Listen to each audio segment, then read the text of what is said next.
Hello guys, welcome to my channel. ఈరోజు చూపించిపోయే recipe పండుమిర్చి పచ్చడి అనమాట. కేజీ పండుమిర్చి పచ్చడికి పావు కేజీ చింతపండు అండ్ గెద్దెడు ఉప్పు తీసుకోవాలి.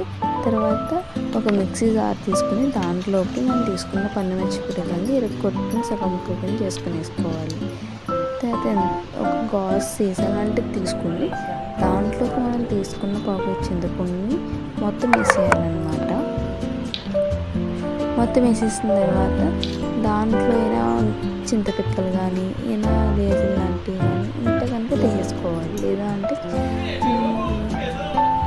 మొత్తం పచ్చడి పడిపోయింది. లేనిది చింతపిక్కలు లేనివి తీసుకోండి మ్యాక్సిమం.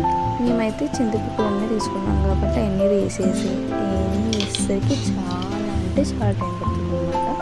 సో మీరు చింతపిక్కలు లేని చింతపండు తీసుకోండి, టైం కలిసి వస్తుంది. సో అందుకు చింతపిక్కలు తీసుకోండి. తర్వాత ఇలా మొత్తం వేసేయాలన్నమాట చింతపండుని గాజు సీసాలోకి.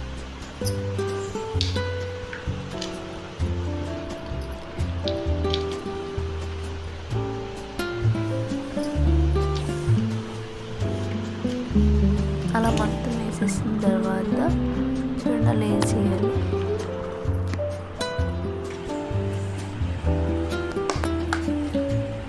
ఆ తర్వాత మిక్సీ గిన్నెలో ఏ తీసుకున్నామో ఎరగొట్టుకున్నామో దాంట్లోకి ఉప్పు వేసుకోండి. ఉప్పు వేసుకుని దాన్ని మిక్సీ పట్టాలన్నమాట. అలా కచ్చాపిచ్చగా మిక్సీ పట్టాలన్నమాట. ఇలా కచ్చాపిచ్చగా మిక్సీ పట్టిన తర్వాత దాన్ని మనం తీసుకున్న గాజు సీసా ఉంది కదండి, దాంట్లోకి వేసుకోవాలన్నమాట. మొత్తం ఆ పచ్చిమిరపకాయలు ఉప్పు మొత్తం అన్నీ మిక్సీ పట్టేసి ఇలా కచ్చాపిచ్చాక పట్టేసినాక దాంట్లోకి వేసుకోవాలి. మొత్తం వేసుకోవాలన్నమాట. అలా నాకు వచ్చేసరికి ఒక 4 to 5 టైమ్స్ ఆడానండి, మిక్సీ పట్టాను నేను తీసుకున్న కేజీ పచ్చిమిరపకాయలకి.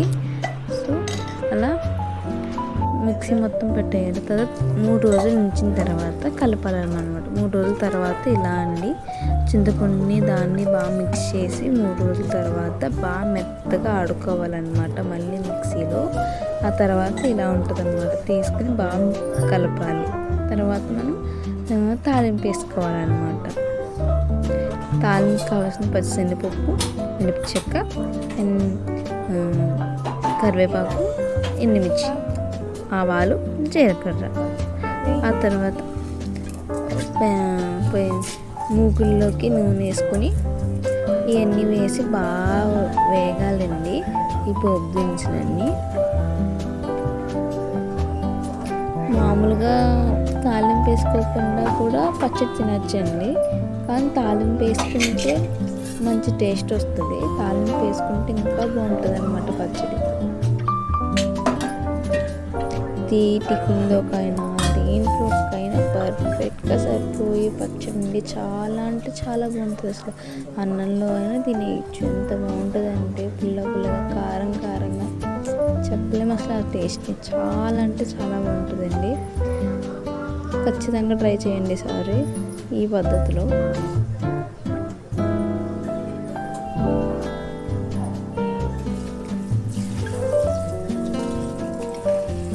మధ్యలో కదుపుతూ ఉండాలి, లేదంటే మాడిపోతాయి.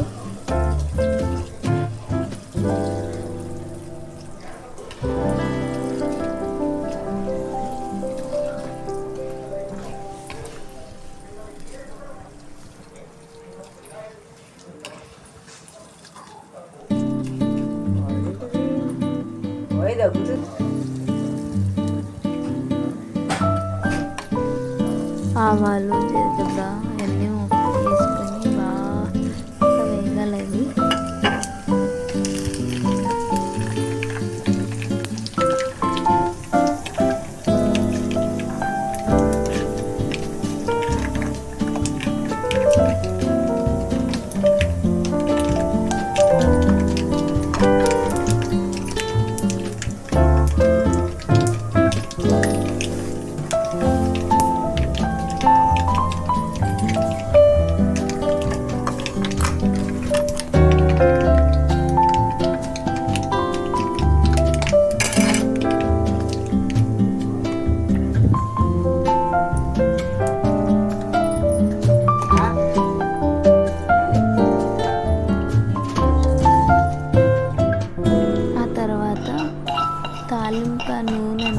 చల్లారిన తర్వాతే ఆ పచ్చళ్ళకి వేసుకోవాలండి తాలింపు. లేదంటే చల్లారకుండా వేసుకుంటే మన పచ్చడి పాడైపోద్ది, చేదు వచ్చేస్తుంది.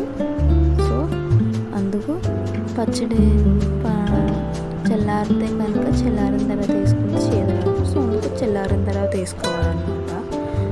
బాగా కలపాలి. దీన్ని 3 రోజులు ఉంచాలండి. ఫస్ట్ కచ్చాపిచ్చగా ఆడిన తర్వాత ఒక గాజు సీసాలోకి 3 రోజుల పాటు అలా ఉంచిన తర్వాత మళ్ళీ తీసి దీన్ని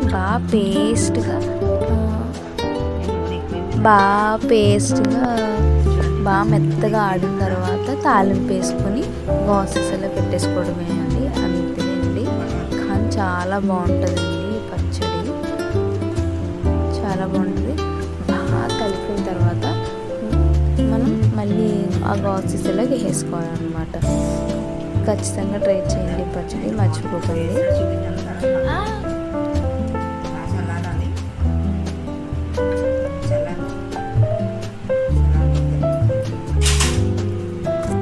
అలా బాగా కలిపిన తర్వాత గాజు సీసాలోకి వేసుకోవాలన్నమాట. నూనె అనేది ఖచ్చితంగా ఉండాలి. నూనె లేకపోతే పచ్చడి నిజంగా పాడైపోతుంది.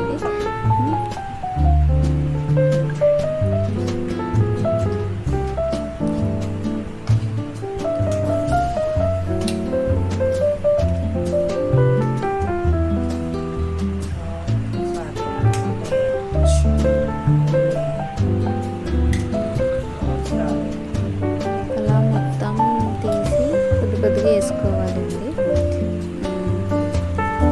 ఆ గాజు సీసాలోకి.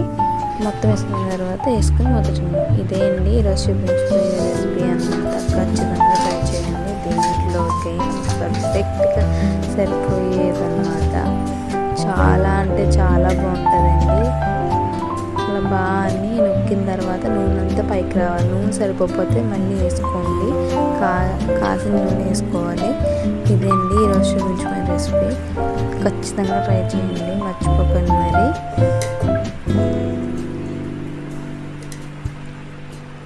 సరే అండి, బాయ్. లైక్ చేయండి, సబ్స్క్రైబ్ చేయడం మాత్రం మర్చిపోకండి. బాయ్.